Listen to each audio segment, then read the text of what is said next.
نحمده ونستعينه ونستغفره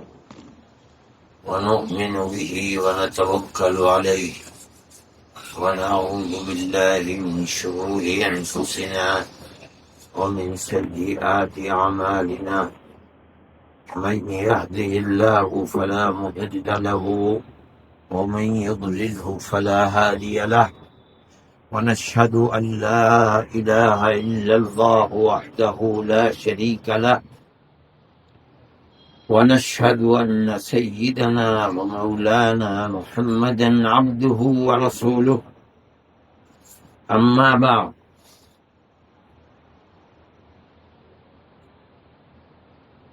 کل یہ بات چل رہی تھی، سہیل تستری رحمت اللہ علیہ نے قرآن و حدیث کو پکڑنے کے بعد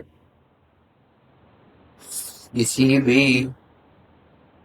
ایسے شخص کے لیے جو تصوف کی طرف قدم بڑھاتا ہے، اللہ کا ذکر کرتا ہے، اللہ کو یاد کرتا ہے، اپنا رشتہ اپنے اللہ سے جوڑنا چاہتا ہے، اس کے لیے یہ ضروری تھا، بتایا تھا کہ سب سے پہلے حرام کمانے اور حرام کھانے پینے پہننے سے بچے۔ انسان کے پیٹ میں حرام جائے، اسی سے اس کے شریر اور جسم میں طاقت پیدا ہو، اور حرام کھا کر بنی طاقت سے اللہ کا ذکر کرے، نماز پڑھے، روزہ رکھے، حج کرے، اور اللہ اس کو قبول بھی کر لے، یہ نہیں ہوگا۔ اسی لیے جو پہلے حدیث بیان کی تھی، نبی کریم علیہ السلام نے فرمایا تھا کہ جو شخص روزے میں گناہ سے اپنی زبان کو اور گناہ سے اپنے ہاتھ پیر کو نہیں روکتا، اللہ کو اس کے روزے اور بھوکے اور پیاسے رہنے کی کوئی ضرورت نہیں ہے۔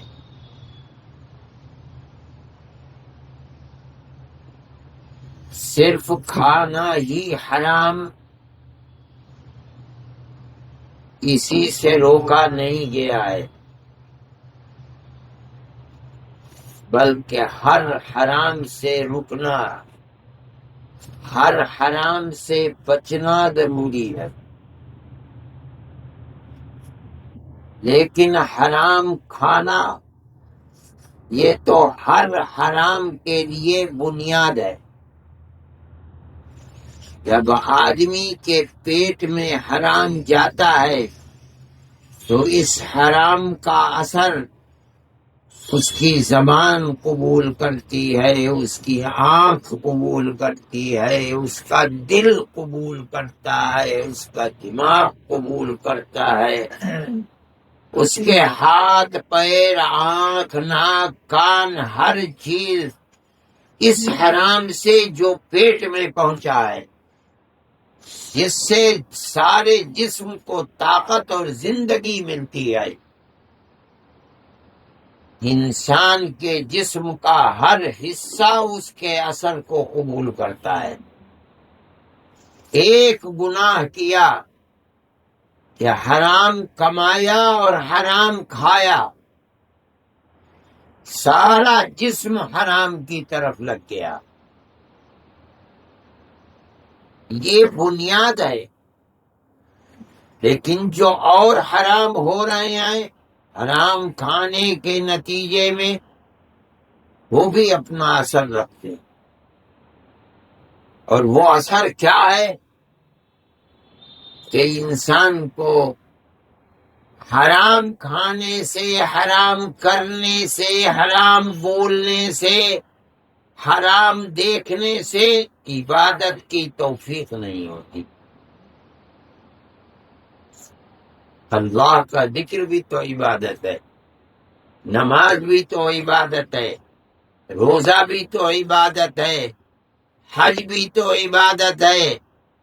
قرآن پڑھنا بھی تو عبادت ہے۔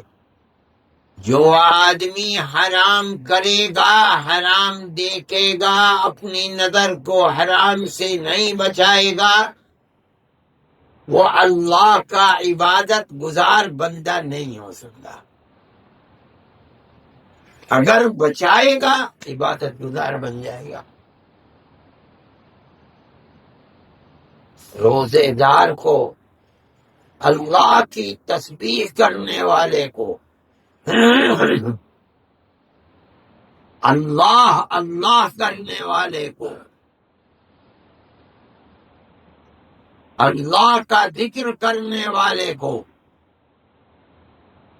اگر اس ذکر سے لابھ اور فائدہ اٹھانا ہے تو اس کے لیے بنیادی چیز ہے کہ حرام سے بچے، چاہے وہ حرام کمانے کا ہو، پیٹ میں ڈالنے اور کھانے کا ہو، چاہے وہ آنکھ کا حرام ہو، چاہے زبان کا حرام ہو، چاہے ہاتھ پیر کا حرام ہو،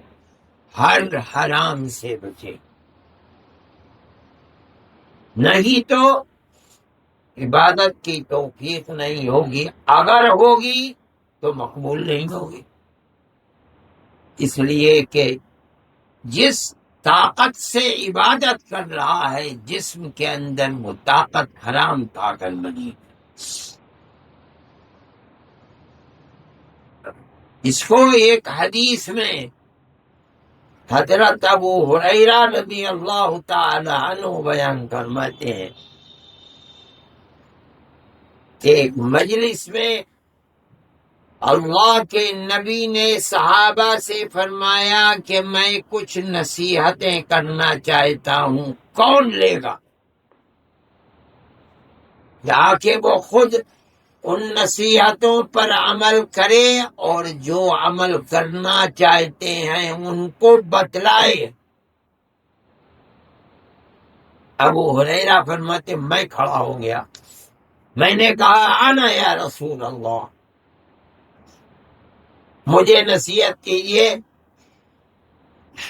میں اس ذمہ داری کو قبول کرتا ہوں کہ آپ جو نصیحت فرمائیں گے اس نصیحت کو خود بھی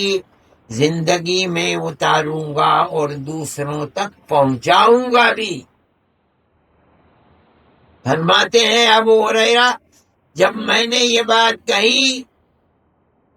تو نبی کریم علیہ الصلاۃ والسلام نے اخذ یدی بیدہ الشریفہ، میرے ہاتھ کو آپ نے اپنے مبارک ہاتھ میں پکڑا، وعدہن خمسا، اور میری 5 انگلیوں پر 5 نصیحتیں گنوا دی۔ چاہیے ہے میری نصیحت، کیا مطلب؟ خود بھی ابو ہریرہ اس پر عمل کرو اور جہاں تک پہنچا سکتے ہو ان نصیحتوں کو پہنچاؤ تاکہ میری امت ان نصیحتوں پر عمل کرے۔ صرف تم ہی نہیں بلکہ یہ نصیحتیں ساری امت کے لیے ہیں الی یوم القیامہ، قیامت کے دن ہے۔ ان 5 نصیحتوں میں پہلی نصیحت فرماتے ہیں حضرت ابو ہریرہ رضی اللہ تعالی عنہ، آپ نے فرمایا اتق المحارم، اے ابو ہریرہ ہر حرام سے بچ، چاہے کھانے کا حرام ہو، چاہے زبان کا حرام ہو، جھوٹ بولنا، چغلی کرنا، غیبت کرنا، گالی دینا، دوسرے کو ستانا، کلمہ کفر کہنا، فسق و فجور زبان سے بکنا، ہر حرام سے بچ، چاہے آنکھ کا ہو اجنبیہ کو دیکھنا، چاہے کان کا ہو حرام سننا، چاہے ہاتھ کا ہو ظلم کرنا، چاہے پیر کا ہو حرام کام کی طرف بڑھنا، چاہے دماغ کا ہو حرام کو سوچنا، کس طرح چوری کروں سب دماغ کو لگانا، چاہے دل کا ہو حرام سے اپنے دل کو لگانا، ہر حرام سے بچ۔ تو پھر ہوگا کیا؟ اگلا جملہ بتاتے ہیں، اگر تو ہر حرام سے بچے گا تو تجھے کیا ملے گا؟ فرماتے ہیں اتق المحارم تکن اعبد الناس، ہر حرام سے بچے گا تو اللہ کے بندوں میں سب سے بڑا عبادت گزار بندہ بن جائے گا۔ کیا مطلب ہوا؟ اگر حرام سے نہیں بچے گا تو عبادت کی توفیق نہیں ہوگی،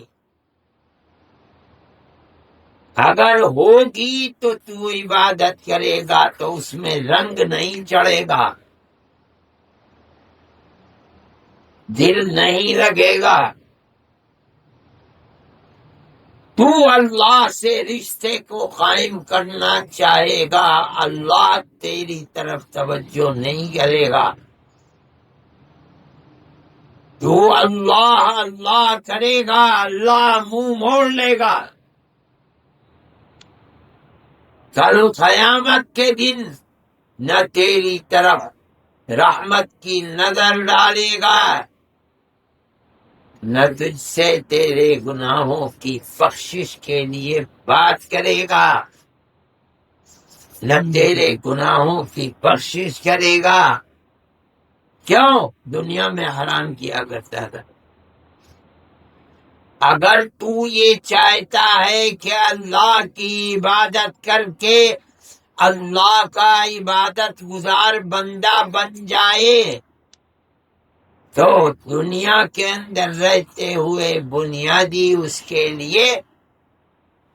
پتھر یہ ہے کہ تو ہر حرام سے اپنے آپ کو بچا۔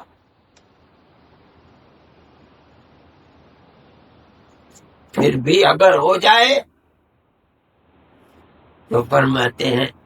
اللہ سے معافی کی بھیک مانگ۔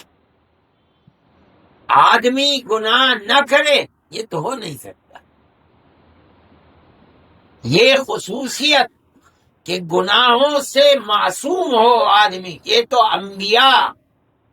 اور رسولوں کی صفت ہے کہ وہ گناہوں سے پاک ہیں۔ امتی ہم لوگ گناہوں سے پاک ہو جائیں نہیں ہو۔ اس امت میں سب سے بڑا طبقہ، سب سے اونچا وہ لوگ جو انبیاء کے نیچے ہیں، جن کو متقی کہا جاتا ہے، متقی میں بھی سب سے اونچے درجے کے متقی، جن کے لیے جنت بنائی گئی ہے، اعدت للمتقین، وہ صحابہ کرام رضوان اللہ علیہم اجمعین کا طبقہ ہے، ان سے اونچا کوئی طبقہ نہیں ہے۔ وہ بھی یہ نہیں تھا کہ گناہ ان سے نہ ہوتا ہو، نہیں، اگر گناہ اول تو کرتے نہیں تھے، لیکن اگر گناہ غلطی سے ہو گیا تو ہماری طرح نہیں کہ ناک پہ مکھی بیٹھی اڑا دی، نہیں، روتے تھے، معافی مانگتے تھے، استغفار کرتے تھے، اللہ سے معاف کراتے، انہی کی صفت ہے متقیوں کی، الذین اذا فعلوا فاحشة او ظلموا انفسهم ذکروا اللہ فاستغفروا لذنوبهم، کہ ایسے لوگوں کے لیے جنت بنائی گئی ہے جو گناہوں سے بچتے ہیں، لیکن اگر پھر بھی بتقاضائے بشریت آدمی ہیں، گناہ ہو گیا تو ایسا نہیں کہ مکھی ناک پہ بیٹھی اڑا، نہیں، روتے تھے، معافی مانگتے تھے، استغفار کرتے تھے، اللہ سے گناہوں کو معاف کراتے۔ یہ ہے مطلب اس کا، آدمی ذکر کرے اور گناہ سے نہ بچے، اس کا تو مطلب ہے کہ کل قیامت کے دن یہ ذکر ہاتھ پکڑ کر جنت کی طرف لے کے چلنا چاہے گا، اور یہ گناہ بیچ میں دیوار بن کر کھڑا ہو جائے، نہیں، پہلے ان گناہوں کی سزا بھگتے گا جہنم میں، تب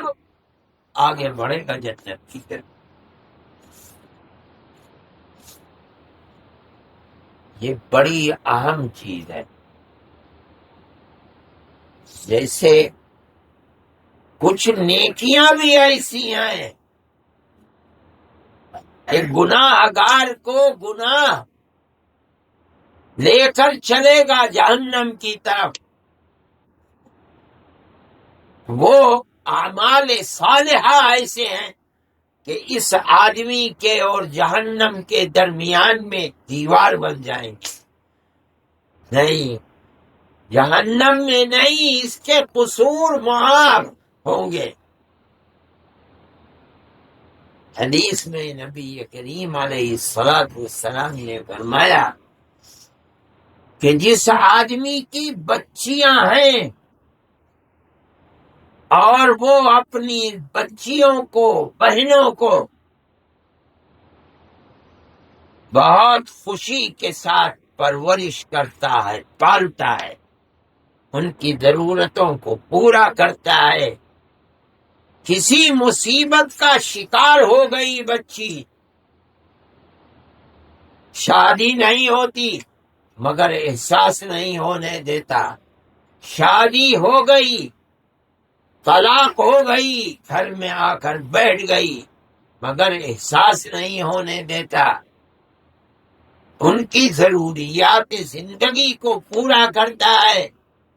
بہنوں کے ساتھ اپنی بچیوں جیسا سلوک کرتا ہے، بچے اور بچیوں میں کوئی فرق نہیں ہونے دیتا ہے۔ نبی کریم علیہ السلام نے فرمایا کہ جو آدمی ایسا کرتا ہے کن لہ حجابا من النار، یہ بچیاں، یہ بہنیں اس آدمی کے لیے جہنم سے پردہ اور دیوار بن جائیں۔ یہی مطلب ہے کہ گناہ چاہیں گے لے کر جائیں، مگر بچیوں اور بہنوں کے ساتھ حسن سلوک،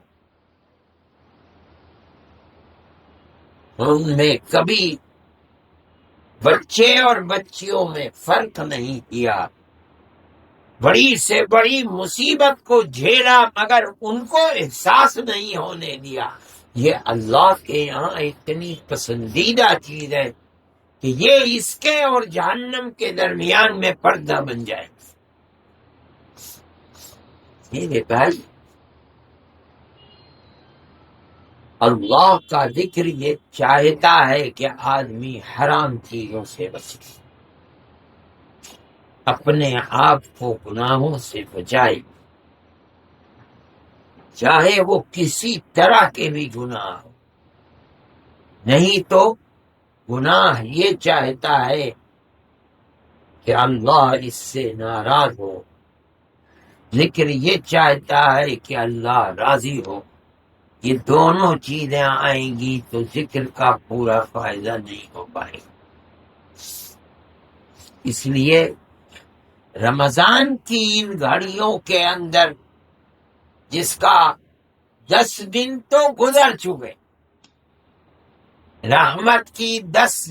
راتیں اور 10 دن گزر چکے، اب دوسرے 10 دن جو کل رات سے شروع ہو گئے، فرمایا یہ 10 دن تو اور اوپر اٹھ کر بندوں کی، روزے داروں کی گناہوں کی بخشش کے دن ہے۔ یہ بخشش بھی رحمت خداوندی ہی کا نتیجہ ہے۔ وہ رحمت کے دن گزرے، اب اور اوپر بڑھ کر خدا کی رحمت کے مستحق ہو گئے روزے دار۔ وہ روزے دار جو روزہ رکھتے تھے، گناہوں سے بچتے تھے، قرآن پڑھتے تھے، ذکر کرتے تھے، راتوں کو جاگتے تھے، اللہ کو یاد کرتے تھے، رحمت خداوندی کا حصہ پاتے پاتے اب وہ مغفرت ذنوب، گناہوں کی بخشش کے مرحلے میں آ گئے۔ اس وقت اور بھی زیادہ گناہوں سے بچ کر، اللہ کا ذکر کر کے، اللہ سے لو لگا کر اپنے گناہوں کی مغفرت کی بھیک رو رو کر مانگنی چاہیے۔ اے اللہ، یہاں تک آپ نے اپنے کرم اور رحم سے پہنچایا ہے، تو اب حصہ عطا فرما دیجیے کہ گناہوں سے پاک کر دیجیے۔ جس طرح میلا کچیلا کپڑا دھو کر پاک و صاف کیا جاتا ہے، چم چم چمکتا ہے، اے اللہ اس سیاہ زندگی کو اور سیاہ نامہ اعمال کو مغفرت اور بخشش سے سفید بنا دیجیے۔ اس کے لیے یہ دن اور یہ راتیں ہیں۔ اگر اس میں بھی آدمی بات کرے بیٹھ کر کے، خواہ کی غیبت کرے، چغلی کرے، دنیا کے جھمیلوں کے اندر مسجد میں بیٹھ کر پڑا رہے اور اپنے آپ کو اللہ کی رحمت سے نہ جوڑے، یہ تو بڑی ناسمجھی کی بات ہے۔ اس لیے ان دنوں کے اندر خاص طریقے پر یہ مغفرت کے دن ہیں، مغفرت کی راتیں ہیں، گناہوں کی معافی کی راتیں ہیں۔ اس لیے کثرت کے ساتھ استغفار کرنا، اے اللہ معاف فرما دیجیے۔ ہر منٹ اور سیکنڈ موت کی طرف بڑھ رہے ہیں، خدا جانے موت کے بعد کیا ہوگا۔ وہ گناہ جو کل قبر کے اندر مصیبت بنیں گے اور اس کے بعد میدان محشر میں رسوائی کا سبب بنے گے، اے اللہ اپنی اس زندگی کو غنیمت سمجھتے ہوئے آپ سے معافی کی بھیک مانگتا ہوں، تاکہ کل رسوائی سے آپ کی پناہ میسر ہو سکے۔ اس لیے خصوصیت کے ساتھ ان 10 دن اور 10 راتوں کے اندر اپنے گناہوں کی مغفرت کے لیے سامان مہیا کرنا چاہیے، زیادہ سے زیادہ رات اور دن ہر وقت اللہ سے معافی مانگتے رہنا چاہیے، رو رو کر کے اپنے گناہوں کی مغفرت کا سامان کرنا چاہیے۔ اللہ نے مغفرت کے دن اور راتیں رکھی ہیں، اس کا مطلب ہے کہ وہ یہ فرما رہا ہے کہ ہم مائل بکرم ہیں، آ گئے مغفرت کے لیے، مانگو تو دل لگا کر کے، ہم سے لو تو لگاؤ۔ جس نے مانگ لیا، مغفرت کرا لی، وہ خوش نصیب ہے۔ جو مائل بکرم ہوتے ہوئے بھی اللہ کے کرم سے محروم رہ گیا، اس کے لیے نہ کوئی فرزر ہے، نہ کوئی ملجا و ماوا اور ٹھکانہ ہے۔ اللہ ہمارے گناہوں کی مغفرت فرمائے اور ہمیں اپنے گناہوں کی معافی کے لیے سامان مہیا کرنے کی توفیق عطا فرمائے، ہماری آخرت کو آباد فرما دے، دنیا کو آباد فرما دے، اور ہمارے دل میں اپنی خشیت اور خوف آخرت پیدا فرما دے۔ صلی اللہ تعالی علیہ